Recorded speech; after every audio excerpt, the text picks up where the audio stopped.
તો નવસારીના જલાલપુર તાલુકાના મંદિર ગામે બસ અટવાઈ હતી અને ખાનગી બસ ફસાતા નવસારી ફાયરની ટીમ દોડતી થઈ હતી। જેસીબીની મદદથી મહા મહેનતે ખાનગી બસને બહાર કાઢવામાં આવી હતી। તો જે આ બસ છે તે ફસાઈ ગઈ હતી અહીંયા અને ખાનગી બસ ફસાતા નવસારી ફાયરની ટીમ દોડતી થઈ હતી અને જેસીબીની મદદથી આ જે ખાનગી બસ છે તેને બહાર કાઢવામાં આવી હતી।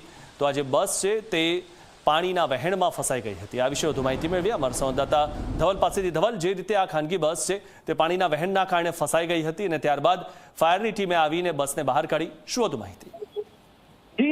જે ગતરોજ જે નવસારી જિલ્લામાં મુશળધાર વરસાદ હતો, એ વરસાદને કારણે અને જે નદીઓમાં પૂરની સ્થિતિ છે તેના કારણે ઘણા રસ્તાઓ ઓવરટેપિંગ થયા હતા, જેમાં જલાલપોરના અબ્રામા જતો જે માર્ગ છે એ માર્ગ ઉપરથી બી પાણી વહેતા મંદિર પાસે જે છે એ પૂર્વ ગતિથી આ પાણી વહી રહ્યું હતું અને એ દરમિયાન આ જે બસ જે છે એ અમલસાડ તરફથી આવતી હતી અને બસ જે છે પાણીમાં ફસાઈ હતી રસ્તા ઉપર અને જેની જાણ નવસારી ફાયરના ને થતા તાત્કાલિક જવાનો જે છે એ ત્યાં પહોંચ્યા હતા અને આ બસમાંથી જે થોડા મુસાફરો હતો એમને ઉતારીને પછી બસને જેસીબીની મદદથી બહાર કાઢવામાં આવી છે અને કોઈ જાનહાની કે કોઈ નુકસાની થઈ નથી, પરંતુ પાણીના કારણે જે બસ ફસાઈ હતી એને ફાયરના જવાનોએ મહેનતથી બહાર કાઢી છે।